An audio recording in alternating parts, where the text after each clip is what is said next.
O livro do Gênesis relata a criação do homem criado em justiça original. Adão, ele foi criado da terra e Deus o fez totalmente santo. A gente não pode falar que ele era imaculado conceição porque ele não foi concebido, ele foi criado. Mas então, naquela criação, Deus enriqueceu Adão de muitas graças infusas, virtudes, dons preternaturais, e aquele homem que é o pai de todo o gênero humano. Então vamos aqui ao texto sagrado, Gênesis capítulo 1, e diz Deus nosso Senhor aqui: toda planta do campo antes que nascesse na terra, e toda erva da campinha antes que germinasse, porque o Senhor Deus não tinha ainda feito chover sobre a terra, e nem havia homem que o cultivasse. Então no versículo 5, do capítulo 2, em realidade, já está aí toda a criação Estamos no 6º dia da criação. Então Deus já havia criado os animais, as aves, tudo que temos aí. Como Deus criou tudo, aí está no 1º capítulo de São João, não é? Por ele foram feitas todas as coisas, o verbo. Então Deus fez para seu filho. Agora, Deus deixou neste mundo um homem à altura, em graça e virilidade, para cuidar da criação, que é o homem. Por isso o homem é o último criado. Deus cria todos os seres, os anjos aí no 1º dia, quando criou, está essa atmosfera sobrenatural lá, os anjos à margem. Agora dos planetas, do universo, aqui nós temos os astros, os minerais, os vegetais, os animais, e depois o homem. É o último dos animais, um animal racional. Então, para que os vegetais brotassem, precisava chover. E depois o Deus ia criar o homem para que regesse toda a criação. Então vemos na mente divina a finalidade de Deus, criar o homem para Deus e o mundo para o homem. Ora, o Senhor Deus tinha plantado desde o princípio um paraíso de delícias. Então havia o mundo como nós conhecemos, toda a natureza aí, e dentro havia um lugar que era climatizado, que era a casa de Adão e Eva, que é o paraíso terrestre. E o Senhor Deus tinha produzido da terra toda a casta de árvores formosas à vista e de frutos doces para comer, e a árvore da vida no meio do paraíso. Então no paraíso terrenal, ou seja, aí é onde vivia Adão e Eva, Deus colocou a árvore da vida. A árvore da vida é a árvore que eles comeriam para não morrer. Por isso é chamada da vida, porque prolongava a robustez do homem. Aqui eu por homem entendo homem e mulher. Depois vamos falar de homem e o sexo masculino somente. Mas então. E depois a árvore da ciência, que é aquela árvore proibida. É chamada árvore da ciência do bem, do conhecimento do bem e do mal. Deste lugar de delícia saiu um rio para regar o paraíso, o qual dali se divide em 4 braços. O nome do primeiro é Fison. Este é aquele que torneia todo o país de Evilat, onde se encontra o ouro. O ouro deste país é ótimo. Ali também se acha o bdélio e a pedra ônix. E o nome do segundo rio é o Gion. Este é aquele que torneia toda a terra da Etiópia. O nome, porém, do terceiro rio é o Tigre, que corre para a banda dos assírios. E o 4º rio é o Eufrates. Então, pelos 4 rios descritos, dá para saber geograficamente onde ficava o paraíso terrestre. Então, ali entre a Babilônia, um pedaço da Etiópia, aquela região ali do Oriente Médio e um pedaço da África, certo? Tomou, pois, o Senhor Deus ao homem e colocou no paraíso de delícias para que o cultivasse e guardasse. Então vemos que Deus deixou 2 finalidades ao homem: cultivar e guardar aquele paraíso, e reger a criação. E deu-lhe um preceito dizendo: come de todas as árvores do paraíso, mas não comas do fruto da árvore da ciência do bem e do mal, porque em qualquer dia que comerdes, dele morrerás indubitavelmente. Então assim, não é aqui fazendo uma propaganda do veganismo, porque isso é uma estupidez, mas o homem antes do pecado original não comia os animais. Vemos pelo texto sagrado que Deus mandou comer de todos os frutos, salvo a do conhecimento do bem e do mal. Não comia carnes porque não era necessário. O homem, é verdade que o corpo tinha os seus desgastes, os músculos, o desenvolvimento fisiologicamente falando, mas não tinha o desgaste que nós temos hoje. Isso é fruto do pecado original também. Então, com os frutos das árvores era suficiente para manter a vida fisicamente falando. O que aconteceu? Aqui a criação do homem se repete 2 vezes, não? Mas então, Deus cria Adão do barro.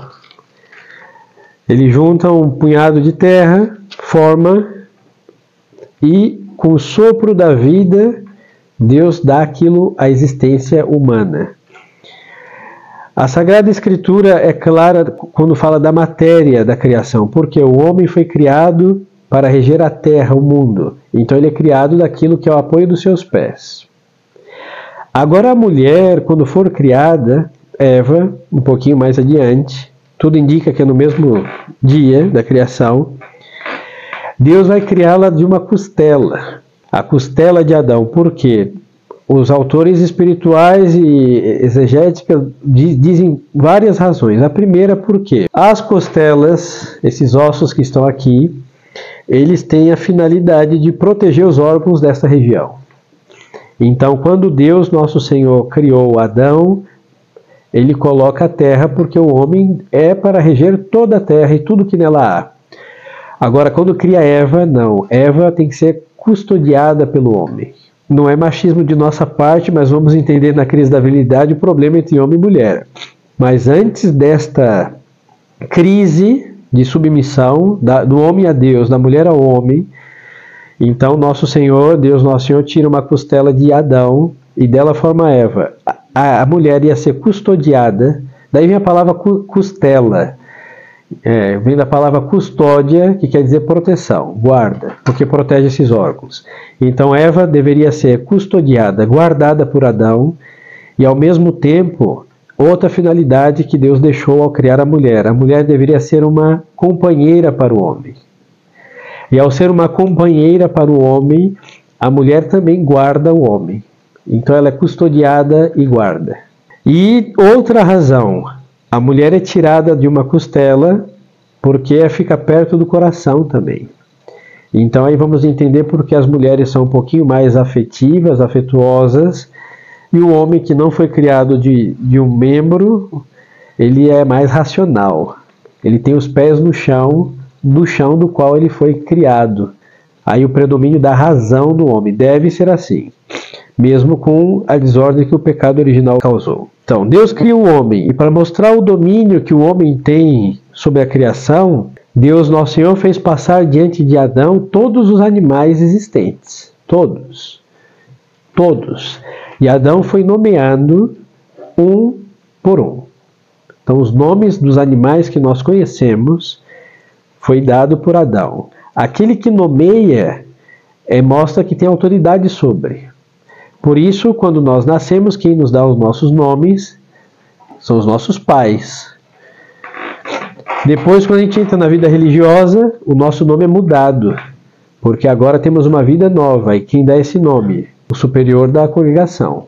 E o nome designa então essa autoridade de quem dá. Quando Adão nomeou os animais, estava mostrando ali que ele era o Senhor de todos os animais, de toda a criação que estava submissa a ele e ele a Deus.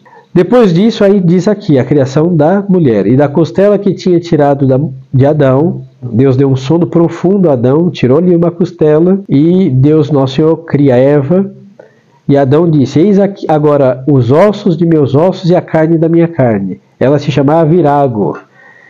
Virago, mulher, o feminino do varão.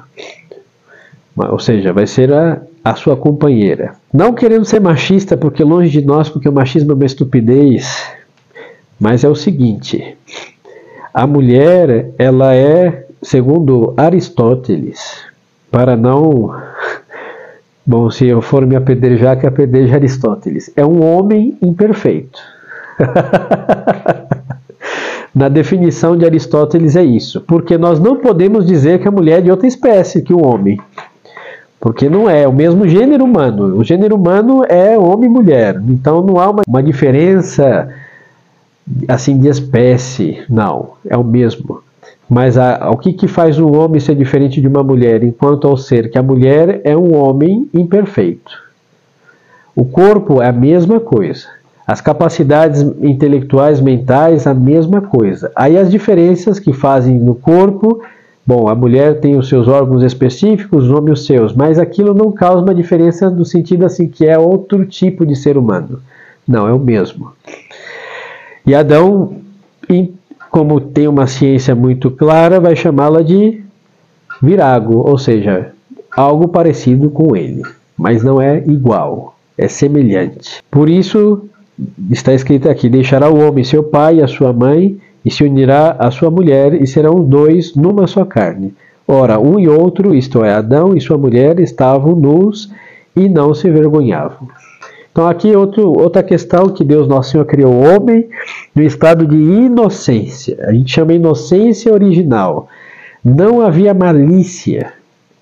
Então Adão e Eva estavam nus, o paraíso terrestre era aclimatizado, o frio dosado, o calor dosado, não era nem como o sul do Brasil, nem como o norte, cujos chegam a extremos de temperatura. Não, era um lugar feito para que o homem e a mulher vivessem perfeitamente.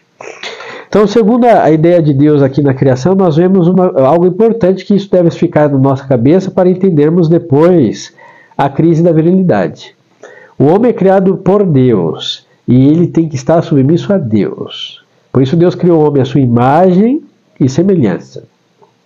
Da mesma forma que, a modo de analogia, que tudo que Deus criou está submisso a ele, quando Deus criou Adão, o homem deve estar submisso a Deus.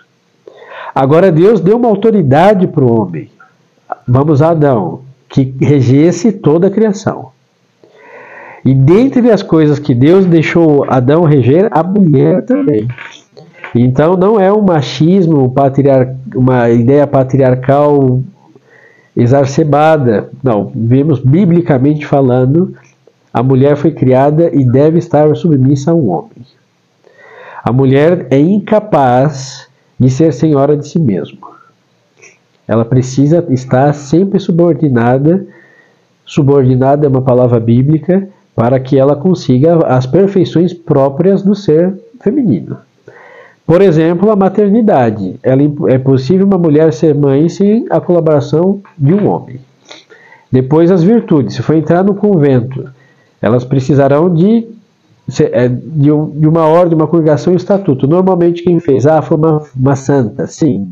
Mas elas estão submissas aos bispos, ao papa, então sempre tem um homem diante de tudo que uma mulher faz. Agora o homem não. O homem só tem por cabeça a Deus. A cabeça do homem é Cristo, disse São Paulo.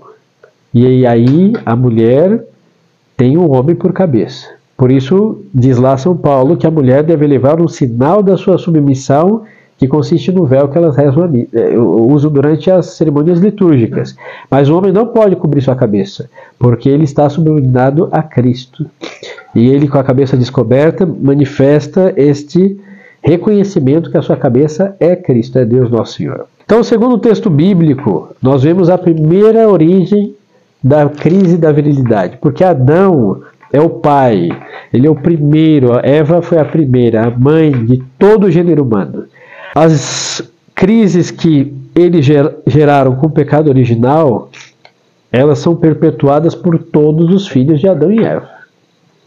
Então, assim, o homem vai ter uma crise de autoridade, porque Adão teve, quando ele se desassocia de Deus, comendo do fruto proibido, ele está ali dizendo que Deus não é o seu Senhor.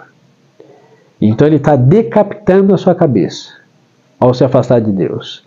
Eva, quando comeu do fruto, foi a primeira, mostra também que ela estava ali se distanciando tanto de Adão, que ele é o Pai e o Senhor de todos, como do seu Deus. Então, no caso de Eva, são dois distanciamentos, do seu marido, e depois ela oferece, induzindo a rebelião a Deus, e ao seu Deus. E Adão não, somente a sua submissão a Deus, porque Adão, ele poderia ter recusado aquele fruto por obediência a Deus, não comido e expiado o pecado de Eva e não fez. Aí vamos ver que isso vai gerar o quê? A dependência insana, doentia do homem para com a mulher, não no sentido nobre, da inclinação natural da natureza masculina para com a feminina, não, mas uma escravidão, que nós vemos isso principalmente no romantismo e na sensualidade, em que a mulher vai conseguir fazer com que o homem se dobre aos seus pés. Quem conseguiu isso foi Eva. Ao comer o fruto, problema dela.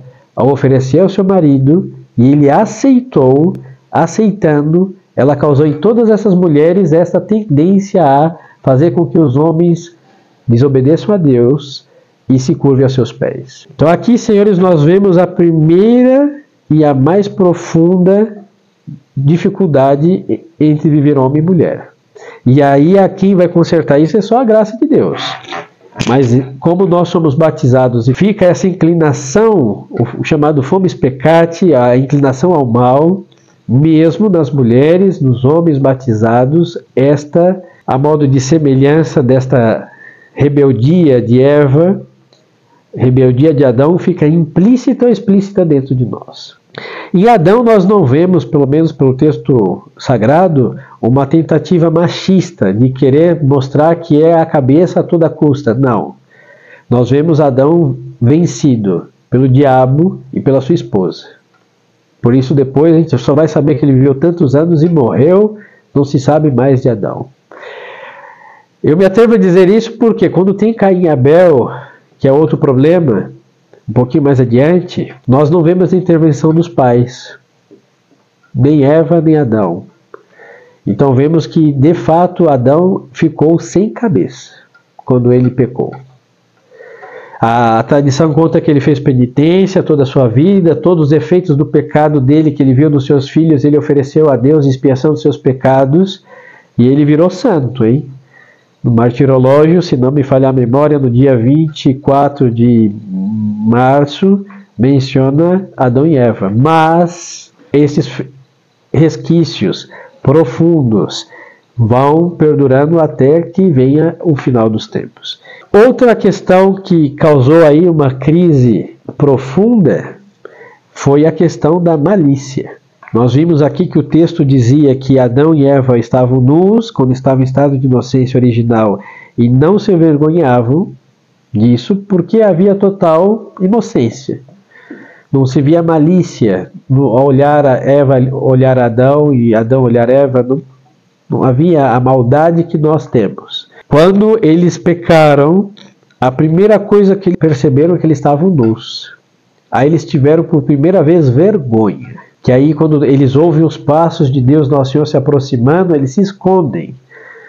E aí Deus Nosso Senhor pergunta: Adão, onde estás? Estava de trás de uma moita com vergonha de Deus, porque ele percebeu, Adão, a Eva, eles perceberam que estavam nus. Aí começa. Pela vergonha causada pela malícia, por ter comido o fruto proibido, Adão descobre a sua nudez e causa na sua alma de todos nós a malícia. Aqui se entende a concupiscência, mas no sentido mais amplo, não é só a concupiscência da carne. A gente fala de concupiscência, todo mundo pensa que é só o sexto e nono mandamento. Não.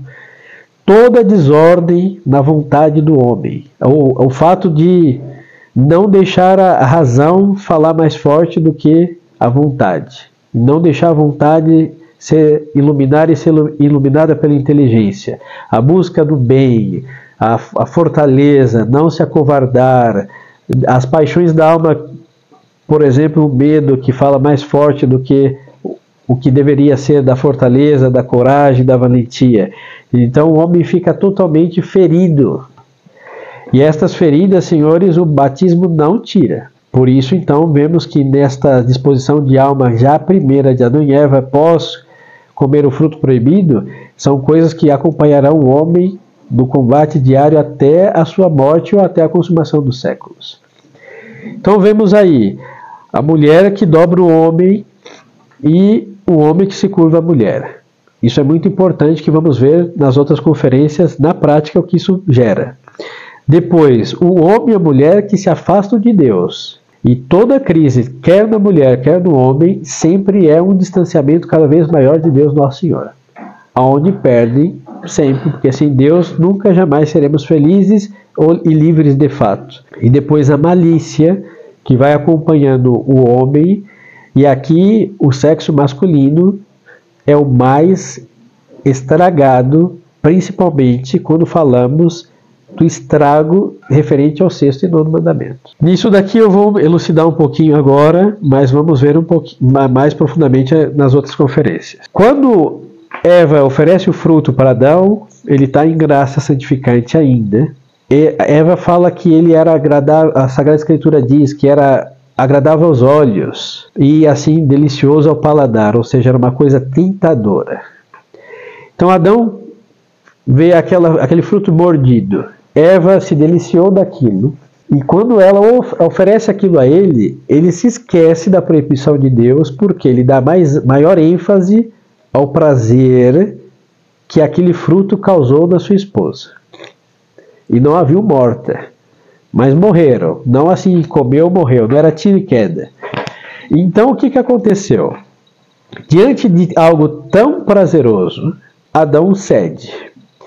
E por causa desse tão prazeroso e Adão ter cedido, o homem sempre está inclinado a ceder à razão por causa dos prazeres. As mulheres, senhores, são mais sentimentais, é mais afeto. Então, as mulheres também estão feridas na carne, propriamente dito. Sim, e o fato de não sentir uma concupiscência da carne não quer dizer que não a tenha. Mas como elas são mais afetuosas, afetivas, então entre uma caixa de chocolate e umas flores está tudo resolvido. Agora o homem não. Para o homem essas coisas não dizem muito. Então está inclinado à carne, ou seja, a violar, a apedrejar o 6º e 9º mandamento da lei de Deus.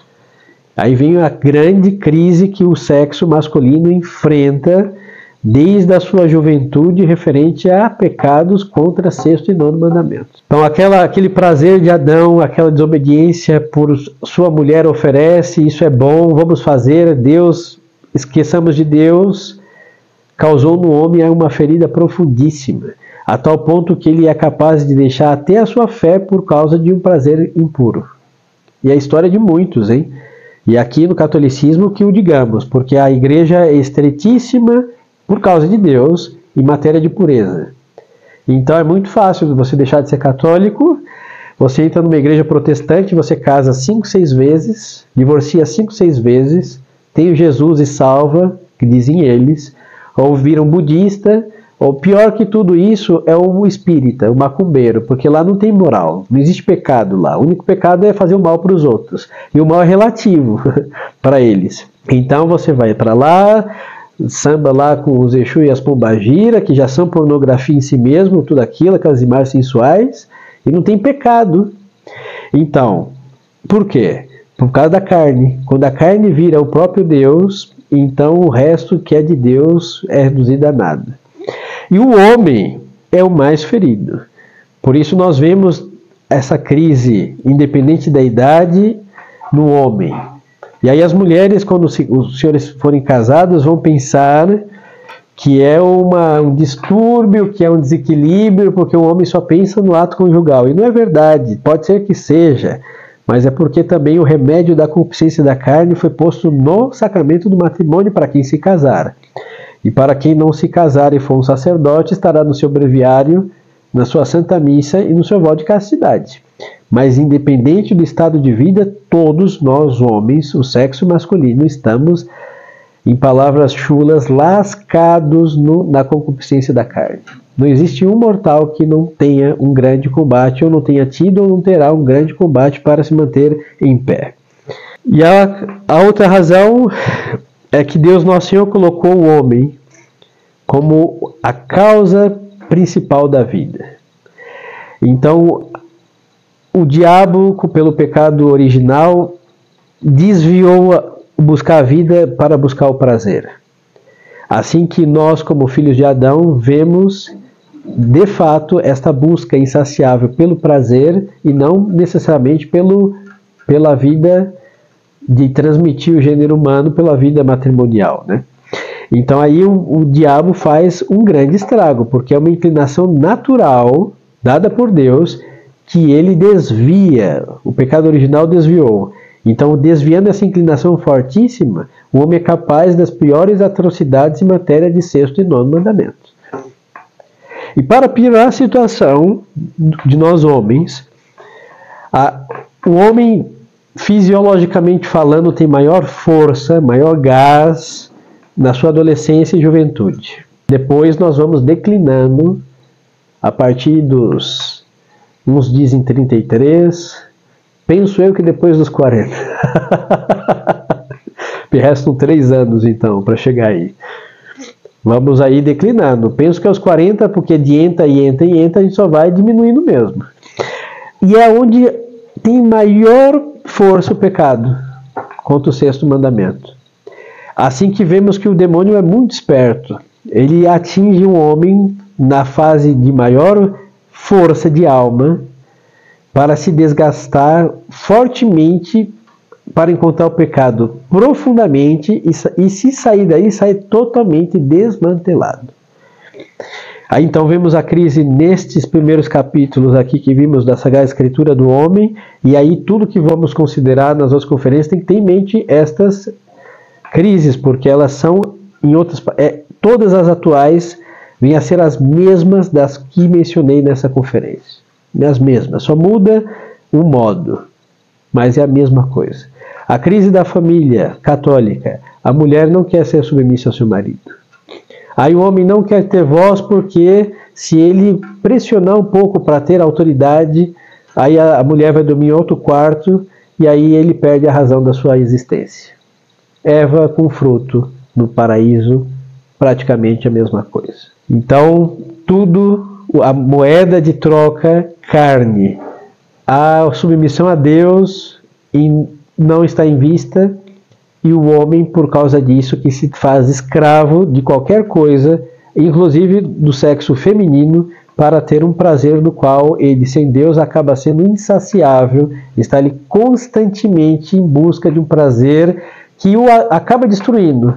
Assim que ele ama algo que é danino, pernicioso, a sua virilidade, a sua sanidade como uma criatura de Deus, mas vive a serviço da sua própria ruína com o nome de prazer.